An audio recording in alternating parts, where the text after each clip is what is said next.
Gloire à Dieu. Nous bénissons le Seigneur. La parole de Dieu est esprit et elle est vie. Regardez avec moi dans Actes chapitre 1 et dans Actes chapitre 2.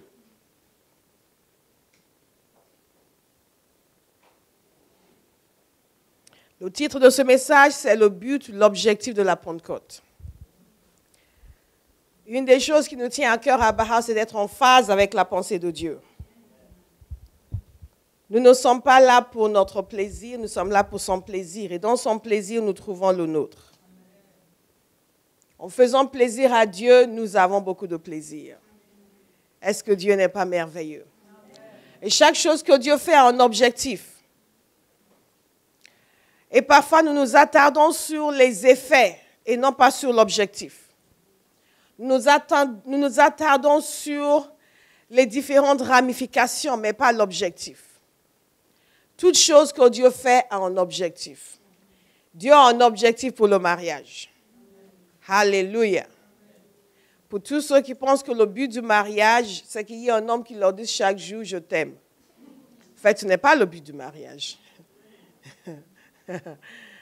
Dieu a un objectif pour votre appel. Son objectif, ce n'est pas que vous ayez un titre ajouté à votre nom. Apôtre interplanétaire et intergalactique. Evans. On découvre le prénom après la phrase du titre. Dieu a un objectif pour la venue du Saint-Esprit. Et nous avons besoin de connaître cet objectif et d'être enracinés dans cet objectif, d'être imprégnés de cet objectif, de l'épouser totalement et laisser cela conduire nos vies. Il y a différentes ramifications à la venue du Saint-Esprit. Et différentes choses qui sont accomplies dans nos vies. Et nous avons tendance à prendre ces choses pour l'objectif. Mais Jésus nous a expliqué clairement quel est l'objectif de la venue du Saint-Esprit. Est-ce que vous êtes avec moi dans Actes chapitre 1? Cher Théophile, dans mon premier livre, j'ai parlé de tout ce que Jésus a commencé de faire et d'enseigner jusqu'au jour où il a été enlevé au ciel après avoir donné ses ordres par le Saint-Esprit aux apôtres qu'il avait choisis. Après avoir souffert, il se présenta à eux vivants et leur en donna de nombreuses preuves.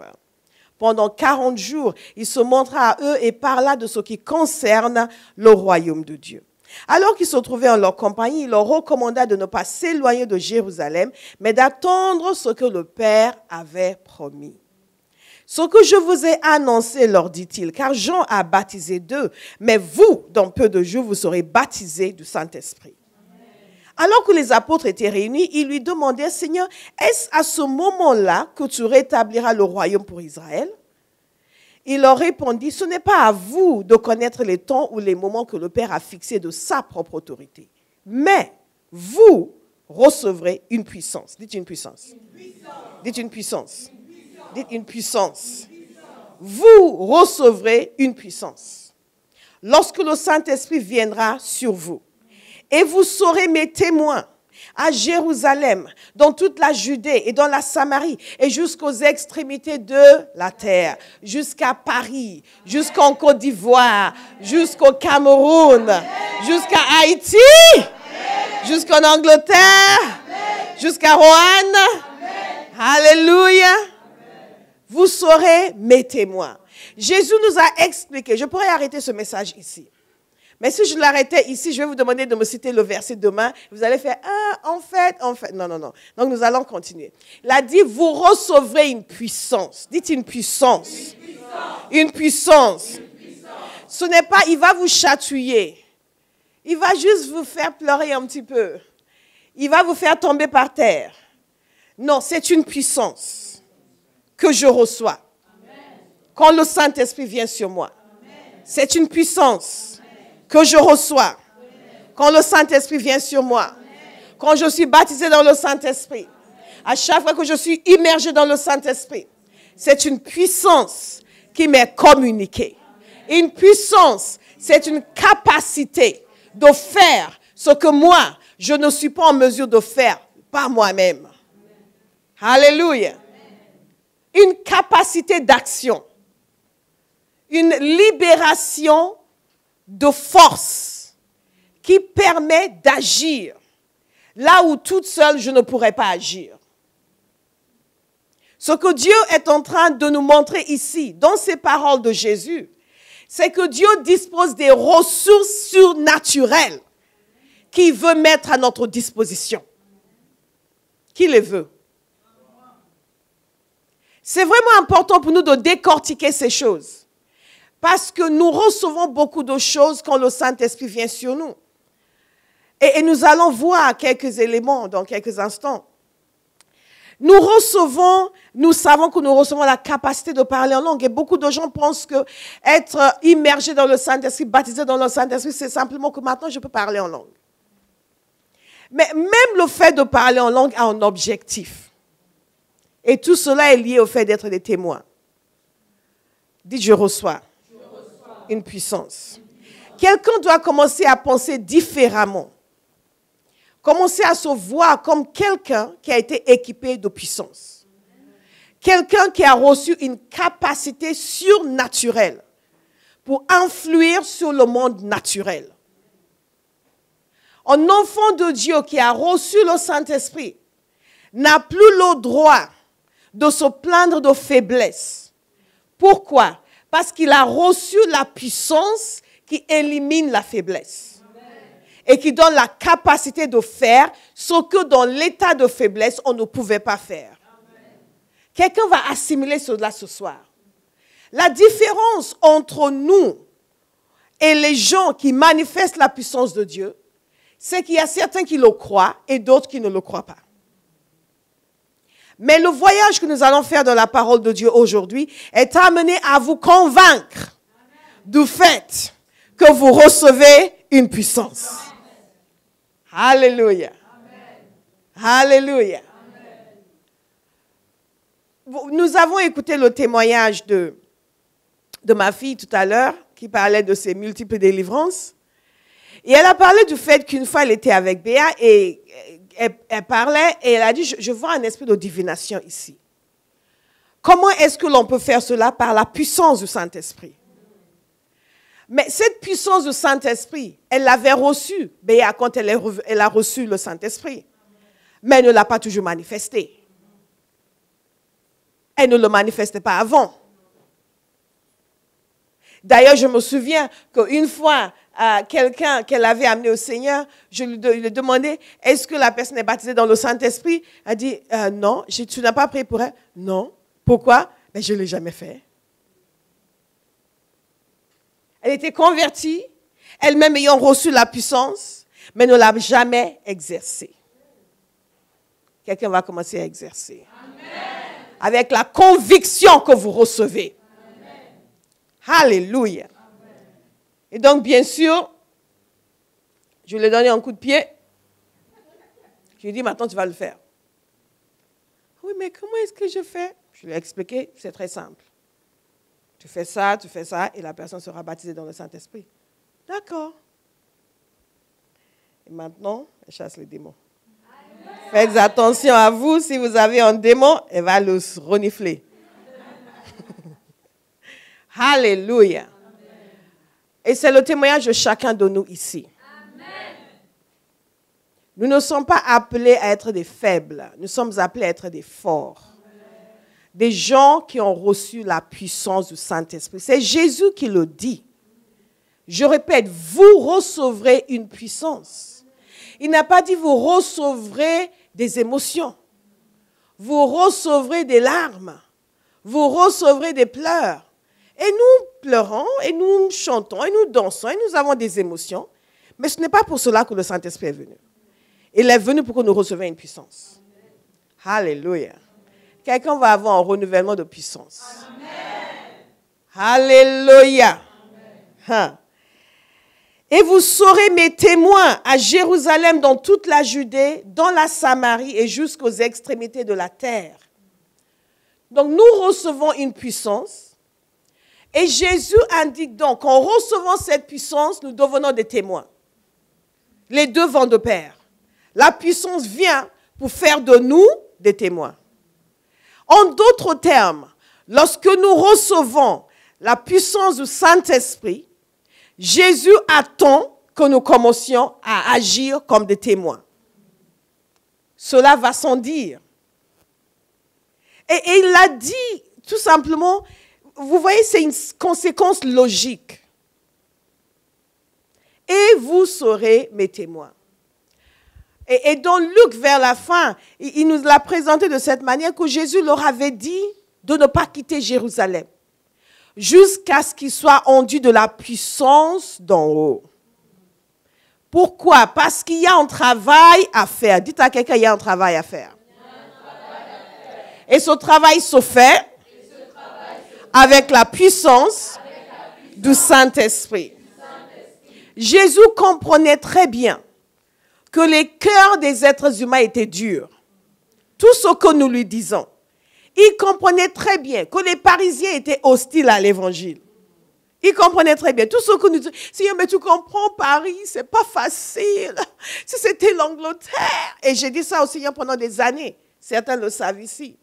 Je disais au Seigneur, Seigneur, laisse-moi retourner en Angleterre. Si tu me laisses retourner vivre en Angleterre, je te promets, je vais chasser tous les démons des îles britanniques. Je vais te servir à fond, mais laisse-moi quitter la France parce qu'ici, aïe, aïe, aïe.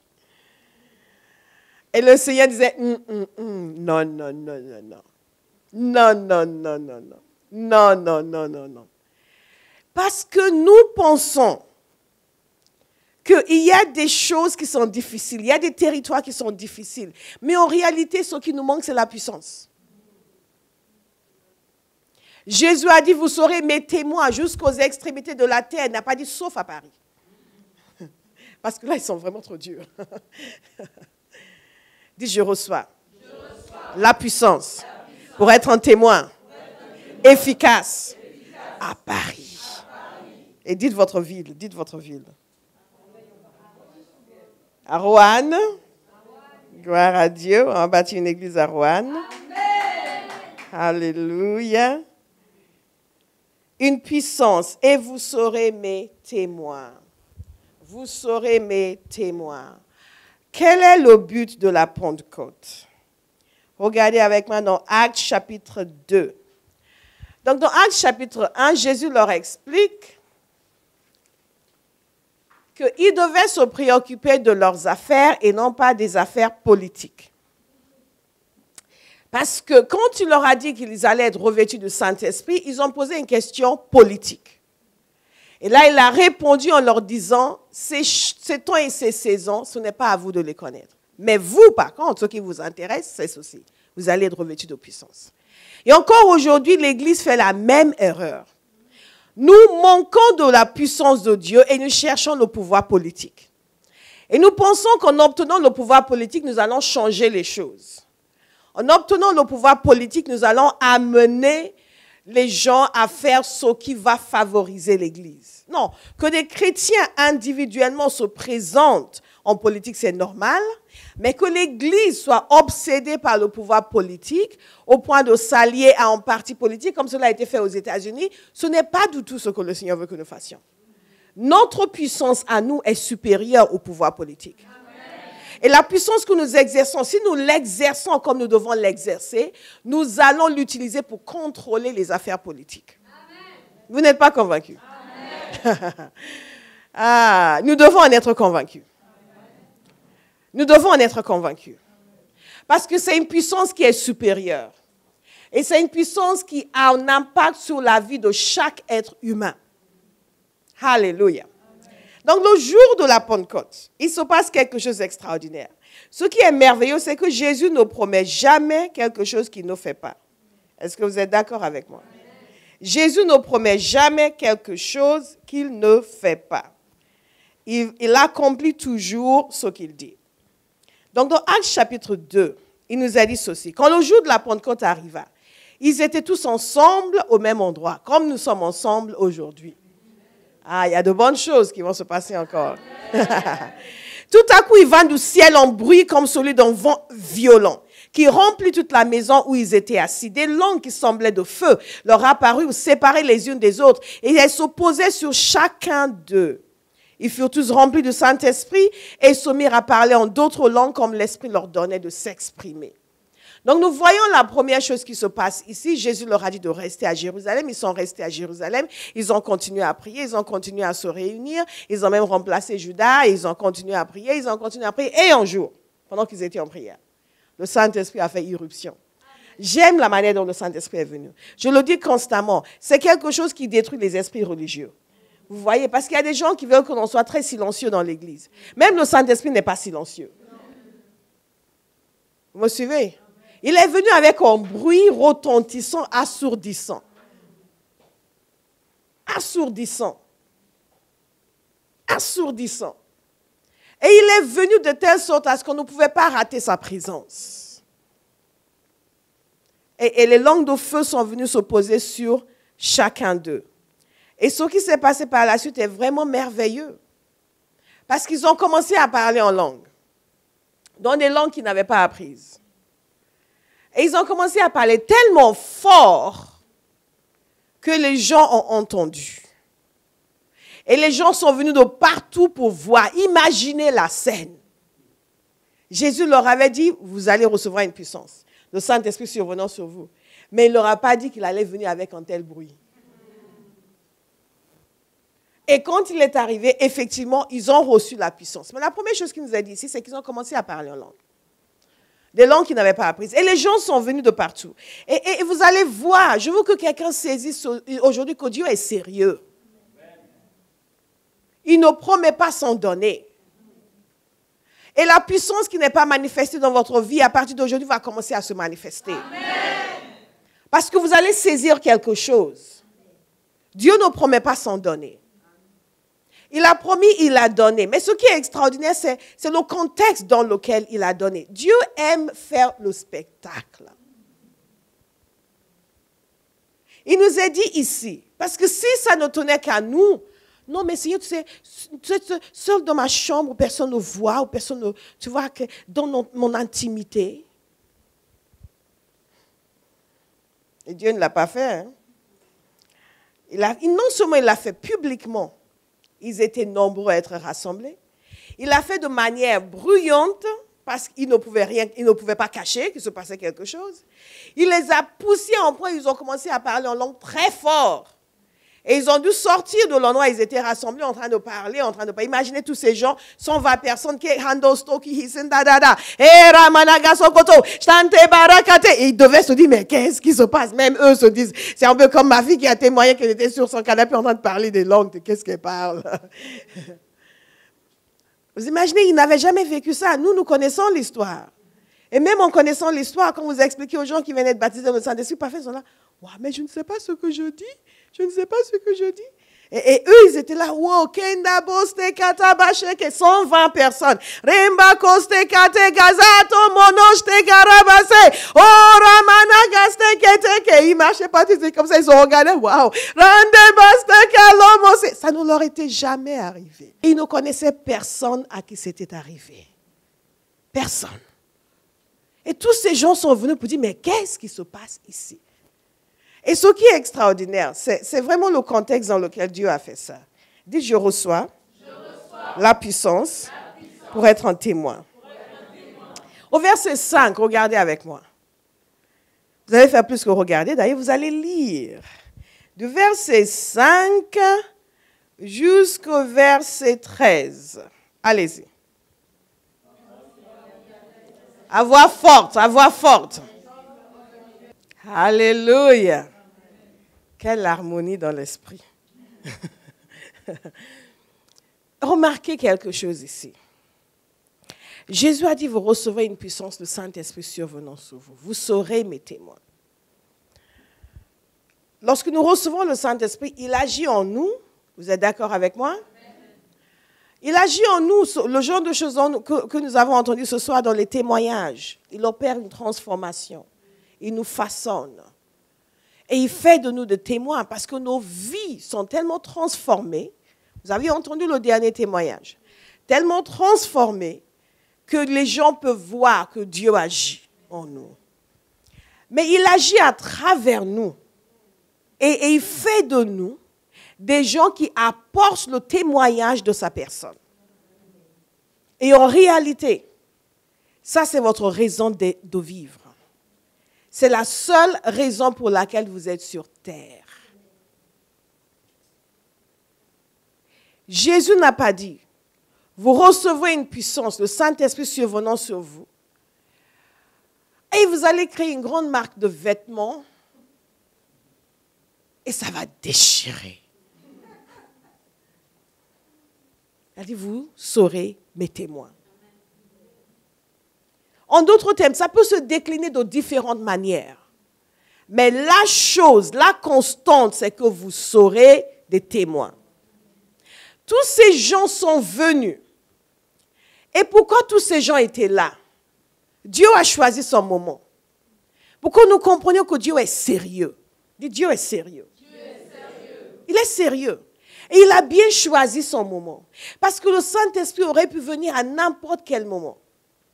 Mais il a fait en sorte qu'il vienne, et nous pensons que la Pentecôte veut dire la venue du Saint-Esprit. Mais en réalité, non. La Pentecôte, c'était une fête juive. Et c'était la fête de la moisson. Ils fêtaient les prémices de la moisson de blé. Et il y avait des offrandes et des sacrifices à faire pendant cette période. Et plus tard, ça a été considéré aussi dans la tradition juive comme la commémoration de la loi, le moment où la loi a été donnée sur Mont Sinaï. Donc, tous ces gens étaient venus à Jérusalem, non pas pour recevoir le Saint-Esprit, ils étaient venus à Jérusalem pour fêter cette fête juive qui arrivait 50 ans après la Pâque juive. 50 ans, 50 jours. Est-ce que vous me suivez? Donc, Dieu a orchestré les choses de telle sorte que ce moment où tout ce monde allait être présent à Jérusalem, il allait libérer la puissance du Saint-Esprit. Et pourquoi est-ce qu'il a fait comme cela? Il pouvait très bien le faire quand les apôtres étaient tout seuls entre eux. Il l'a fait parce que c'était lié à la raison pour laquelle nous recevons le Saint-Esprit. C'est lié à la raison pour laquelle nous recevons le Saint-Esprit. Qu'est-ce qui nous est dit dans ce passage? Ces gens ont entendu ces personnes parler en d'autres langues. Je veux que vous soyez convaincus que vous recevez le Saint-Esprit pour être un témoin. Et pas pour pleurer. Et pas même pour chanter, mais pour être un témoin. Et les circonstances nous confirment cela. Parce que Dieu a fait en sorte que ce soit un moment où tous ces gens étaient présents à Jérusalem. Et ces gens étaient émerveillés. Et le signe que Dieu a donné en premier est aussi une confirmation. D'abord, tous ces gens qui étaient présents. Regardez. Et ils ont commencé à énumérer les lieux d'où ils venaient. Il les a amenés à parler en langue. N'est-ce pas? Le Saint-Esprit les a amenés à parler en langue. Et ils ont parlé des langues humaines qu'ils ne connaissaient pas. Est-ce que vous savez que quand vous parlez en langue, vous pouvez être en train de parler une langue humaine que vous ne connaissez pas? Une fois à Kensington Temple à Londres, quelqu'un à côté de moi, on était en train de prier en langue et la personne parlait en français. Et moi, je pensais que la personne parlait le français. Et après, je lui ai parlé en français. Moi, je disais, ah tiens. Et je lui ai parlé en français, la personne m'a regardé. Et donc, je lui ai expliqué qu'elle était en train de parler en français. Elle était dans un étonnement. Dieu est extraordinaire. Amen. Dieu est merveilleux. Amen. Dieu est magnifique. Sa sagesse dépasse notre imagination. Amen. Sa connaissance dépasse notre capacité de concevoir. Amen. Alléluia. Et si vous êtes baptisé dans le Saint-Esprit, et vous devriez l'être, et que vous priez en langue, honorez ce que Dieu vous a donné. C'est précieux. Et ces gens donc ont commencé à prier en langue. Regardez comment Dieu a fait. Dieu aurait pu commencer à leur donner des visions. Il aurait pu les amener à faire des guérisons. Mais il a choisi de les amener à parler dans des langues étrangères. Pour que tous ces gens qui étaient à Jérusalem puissent les entendre. Pour qu'ils puissent les entendre. Pourquoi? Parce que c'est lié à l'objectif de la venue du Saint-Esprit, le fait d'être des témoins. Cela leur a permis d'être des témoins. Ils ne pouvaient pas avoir des doutes sur le but pour lequel ils ont reçu cette puissance.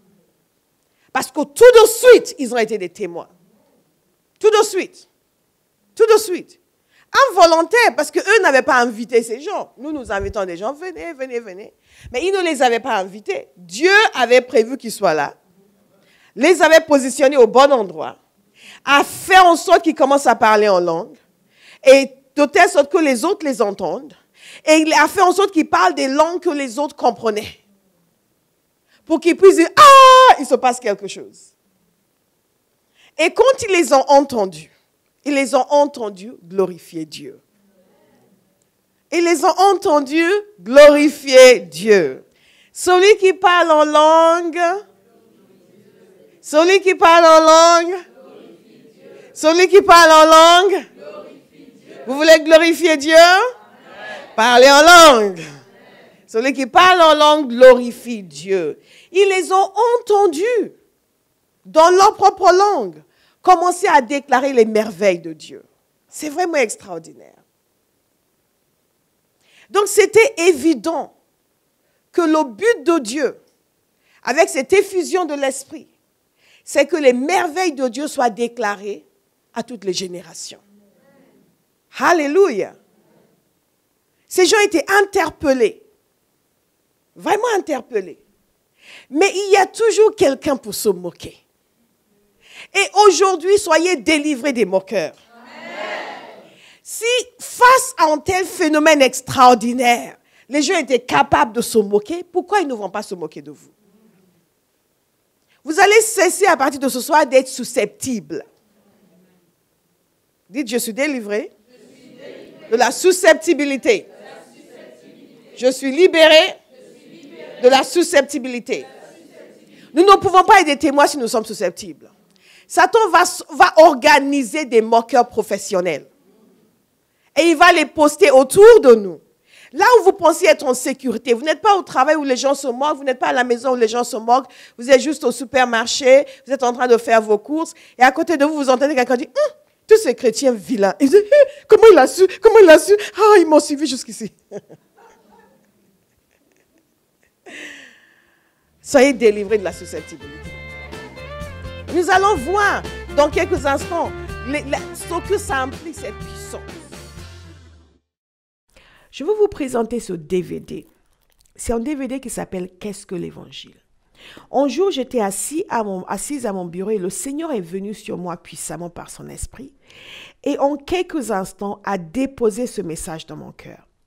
Et les 4 parties de ce message, l'Évangile est une histoire, une personne, une promesse, une puissance, ont été déposées comme cela dans mon cœur. Et je fais cet enseignement en 4 parties. Nous avons 4 enseignements dans ce DVD. Et nous l'utilisons pour l'évangélisation. Nous l'utilisons pour communiquer la parole de Dieu. Donc, je veux vous encourager à prendre ce DVD. Vous allez sur notre site pour commander le vôtre. C'est à un prix défiant toute concurrence. Pourquoi? Parce que nous voulons le mettre à la disposition du corps de Christ pour l'évangélisation. Et si vous ne connaissez pas Jésus, c'est le DVD pour vous. Prenez-le. Demandez aussi la brochure. Celle-ci est un peu usée, mais rassurez-vous, elles sont toutes neuves. Qu'est-ce que l'Évangile? Même chose, même présentation en 3 parties. Vous allez comprendre le sens de l'Évangile. Cela va vous bénir et cela va bénir les gens autour de vous. Que Dieu vous bénisse. Shalom et à la semaine prochaine. La compagnie Théophile met à votre disposition, pour vous et votre Église, un outil d'évangélisation unique et efficace, le DVD « Qu'est-ce que l'Évangile ?» Partagé en 4 vidéos, le message de l'Évangile, l'histoire, la promesse, la personne, la puissance. Prix 3 € le DVD, offre spéciale 15 € les 10 DVD.